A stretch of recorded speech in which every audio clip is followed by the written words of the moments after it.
Hi there, Tundra owners. Today in our 2016 Toyota Tundra, we're going to be taking a look at and showing you how to install Firestone's Ride-Rite double convoluted air helper springs for the rear axle.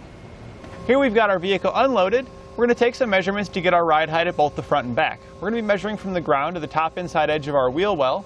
At the rear, we're measuring 39¼ inches, and at the front, we're measuring 36¾ inches. Now we'll add about 1,000 pounds of water weight to the back to see how that changes the ride height of our vehicle. And now with all this weight in place, I've gone ahead and rechecked our measurements, and we've dropped down 2 inches in the back, and the front has rose up about 1/2 inch. Heavily loading down your vehicle and changing the geometry of its suspension like we have here, where it's caused the back end to sag, is going to have a lot of negative effects. One of the biggest is going to be braking and handling performance. Braking is affected due to the front brakes doing most of the braking on your vehicle, but by dropping the back down, you're redistributing the weight towards the rear of the vehicle. So when you go to stop, the weight's not being transferred properly to the front to allow it to stop in the same amount of distance that it used to before. It's going to affect your handling due to this as well, because having the back sag down and the front come up, it's going to change the geometry of your tires and how they sit on the road. This is going to cause your tires to wear prematurely if left in this state, and it's also going to cause them to not grip the road quite as good as they did before. One last thing that it does affect is your nighttime driving. When driving at night, your headlights now are going to be aimed up towards the sky, which is going to reduce visibility. Putting our airbags in is going to help level it out, and it's going to help correct a lot of these issues. And now we're going to take it out on our test course.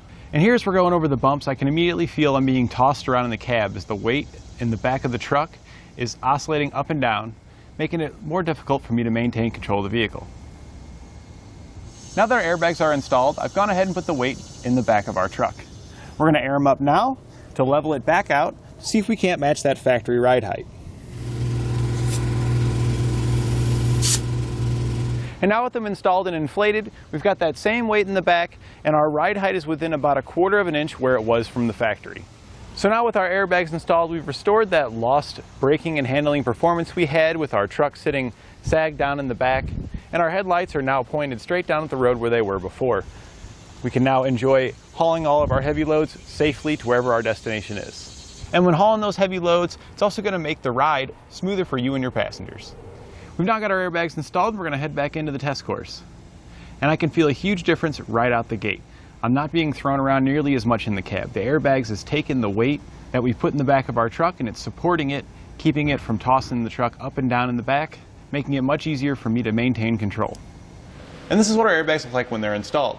It's going to provide extra support between your frame and suspension system to help balance out the weight in the back when you're carrying a heavy load.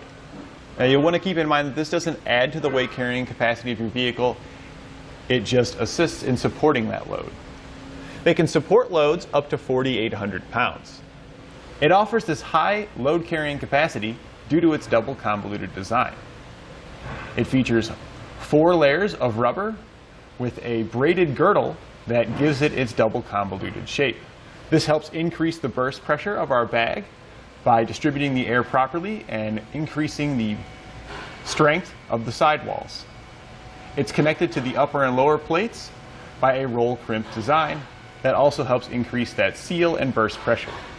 They have an operating range between 5 and 100 psi, 5 psi when your vehicle is unloaded, and 100 psi for the maximum load leveling support the bags can offer. Now I will say, for most applications, 40 psi is going to be plenty in your airbags. Once you get going up over 40, it really stiffens up your suspension, and it can make the ride kind of uncomfortable. And from what I found, with the load carrying capacity on most of your trucks, at about 40 psi, you have leveled out the vehicle when you're at the maximum carrying capacity for that particular truck. This is a pretty straightforward, easy, no-drill installation. You will need a reciprocating saw to cut off your jounce bumper, but from there, the airbags just kind of go right up in place and bolt right up. Let's go ahead and go over the installation together so you can have the confidence to do it at home. And now, unlike other airbags, these airbags can allow the vehicle to be lifted by the frame with the suspension hanging without damaging the airbag, as long as you remove all the air pressure from the airbag before lifting the vehicle. What's nice about this is when you take your vehicle in for service, you can just let the air out of your airbags when you get there, and then you don't have to worry about any damage occurring from improperly lifting the vehicle.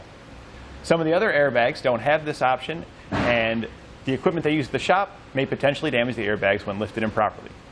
We'll begin our installation underneath the vehicle by taking off our jounce bumpers. To remove the jounce bumpers, we're just going to cut them off using a reciprocating saw. We want to cut it off as flush as possible.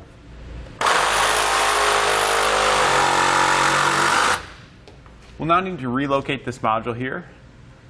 For now, we're just going to be removing it to get it out of the way. There'll be two nuts on the backside we're going to take off with a 12mm socket. We can then pull the module out. We'll take the little S-shaped bracket that comes in our kit, slide it on the stud, and then reinstall the nut. We're just going to leave them loose at this time, so we want the module to be out of the way. We'll put the module back in place using the new brackets once the airbag has been installed. Next, we'll prepare our airbag. Take your airbag. You want to see the bottom side, which has the threaded hole in the center. It's going to be our top side. Place your lower bracket onto the bottom side, lining up the slotted hole, and then use the short hex head bolt that comes in your kit and thread it into that hole. We're also going to be leaving this loose for now. We'll tighten it up towards the end. So we need to be able to rotate it to get it to line up properly. So we're just going down hand tight. So we can still pivot it. We can now take the other plate that comes in our kit. This is our top plate. This is just going to sit down right on top of our airbag. And we can put our airbag into position. We want to make sure that our lower bracket is sitting on the axle. Then you can compress the airbag down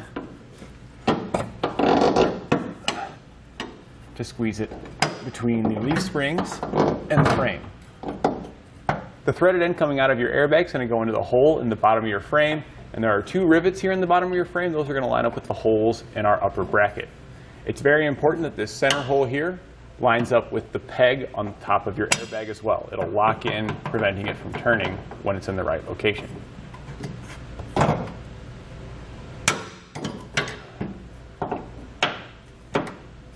You can then take the carriage bolts that come in your kit and slide them down through the square holes in your lower bracket. There are going to be two located on each side of your airbag. We can then take our lower brackets, we're going to slide them onto our carriage bolts. We want to put the slotted end towards the inside of the vehicle. We'll use the flange nuts that come in our kit to keep those in place. We're going to do this on the other set of carriage bolts as well.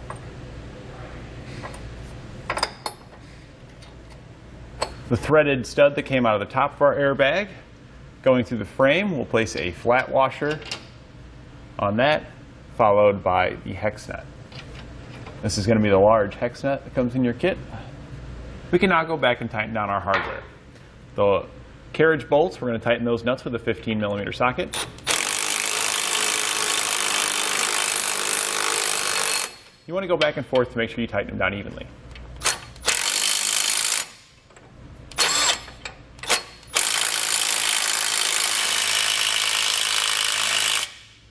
And then you can torque your hardware to the specifications found in your instructions.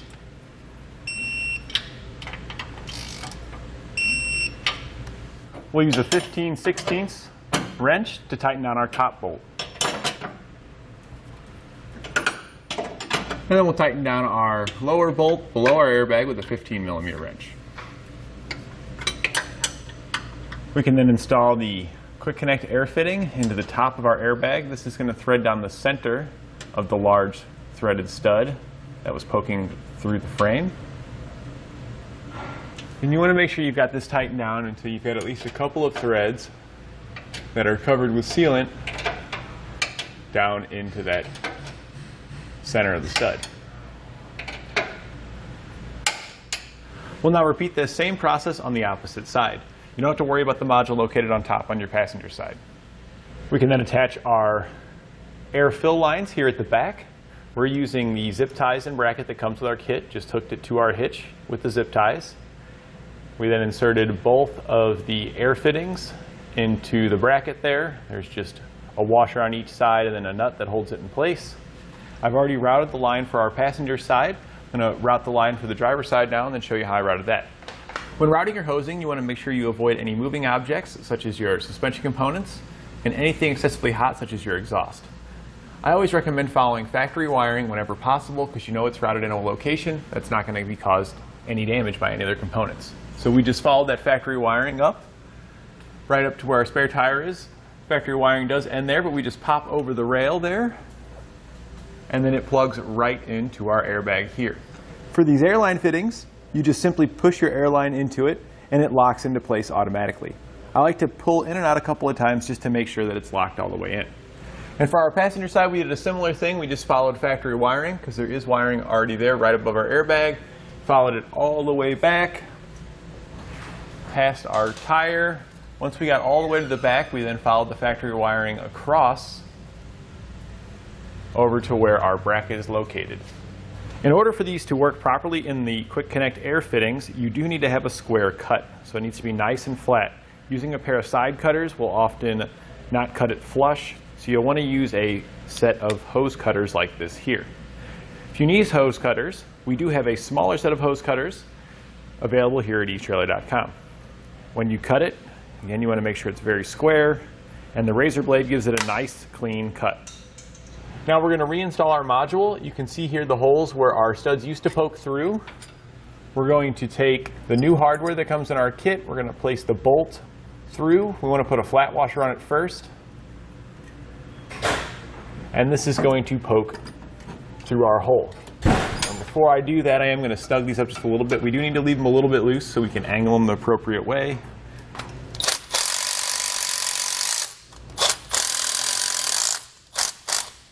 We're going to be putting a bolt through each one, then lining these brackets up with those holes, and pushing it back through the frame. These just space it out so that way our arrow fitting clears the module. On the opposite side, we're going to place a flat washer, followed by a lock washer and a nut onto each of those bolts. And we'll tighten those down using an 11mm socket and wrench.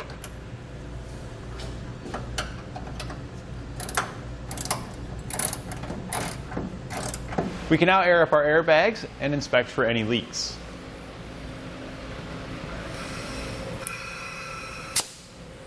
To check for leaks, you can use some soapy water.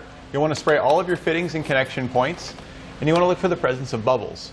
And now I'm not talking about the small bubbles that you see here. That's okay. You're looking for bubbles that are expanding. This would indicate a leak is present, as it would fill up the soapy water and produce more and more bubbles. So we're good here, so you just want to move on to each connection point and check those for leaks. And with no leaks present at any of our fittings, we're ready to load up our truck, air up our airbags, and hit the road. And that completes our look at Firestone's Ride-Rite double convoluted air helper springs for the rear axle on your 2016 Toyota Tundra.